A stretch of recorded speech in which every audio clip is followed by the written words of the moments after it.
डूंगरपुर जिले में विश्व आदिवासी दिवस 2025 के अवसर पर स्पोर्ट्स कॉम्प्लेक्स में आयोजित कार्यक्रम ने आदिवासी संस्कृति, परंपराओं और अधिकारों की सुरक्षा का जोरदार संदेश दिया। हजारों की भीड़ ने पारंपरिक वेशभूषा, पुरुषों ने सफेद धोती, कुर्ता, साफा, गोफन, मोरपंख और महिलाओं ने ओढ़नी, घाघरा, जेवरात पहनकर जय जोहार के नारों के साथ उत्साह दिखाया। रैली, वाहन रैली, डीजे और सांस्कृतिक प्रस्तुतियों, विशेषकर आदिवासी गैर नृत्य ने संस्कृति को जीवंत किया। दीप प्रज्वलन के साथ शुरू हुए कार्यक्रम में वक्ताओं ने संवैधानिक अधिकारों पर जागरूकता और एकजुटता पर बल दिया।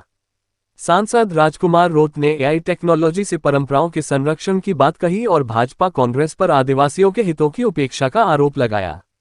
भारत आदिवासी पार्टी के कांतिलाल आदिवासी ने पर्यावरण संरक्षण के लिए पेड़ लगाने का संकल्प लिया।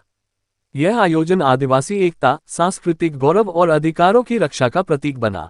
इस विश्व आदिवासी दिवस के अवसर पे सरकार के जो नुमाइंदे हैं, डबल इंजन की सरकार है, उनसे मेरा अनुरोध है कि आप आदिवासी समुदाय की वास्तविक समस्या क्या है उनको समझो। सरकारें जो पॉलिसी वर्तमान ला रही है, आदिवासी समुदाय के अधिकारों को खत्म कर रही है, जल जंगल जमीन को खत्म कर रही है, उनके कल्चर को खत्म कर रही है। तो सरकारों से अनुरोध है मेरा कि आदिवासी समुदाय को सिर्फ वोट बैंक नहीं माने, इनकी पहचान को संरक्षण करने का काम करे, उनके अधिकारों को धरातल पे लागू करने का काम करे।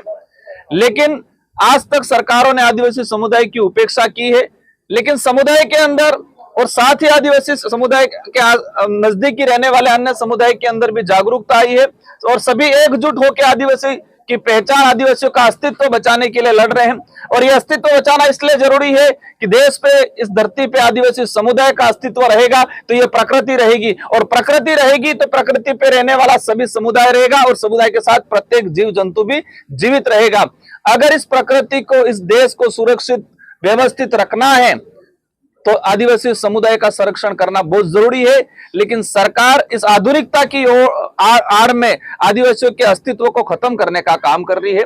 दिवस पर आज पूरा विश्व पर्यावरण से जूझ रहा है, ऑक्सीजन की कमी हो रही है, जंगलों की कटाई हो रही है। तो हम लोग यही संदेश देना चाहते हैं विश्व आदिवासी दिवस के उपलक्ष्य में कि आप प्रत्येक व्यक्ति एक पेड़ लगाए और ऑक्सीजन को, हर व्यक्ति तक ऑक्सीजन पहुंचाने का संकल्प ले। साथ साथ में आज रक्षाबंधन भी है, रक्षाबंधन की भी ढेर सारी शुभकामनाएं। विश्व आदिवासी दिवस के पूरे देश के आदिवासी के साथ साथ में अन्य समुदाय जो इस देश में रह रहे हैं, वो सारे के सारे मिलकर पर्यावरण सुरक्षा को बढ़ावा दे, यही हम संदेश देना चाहते हैं। धन्यवाद। जो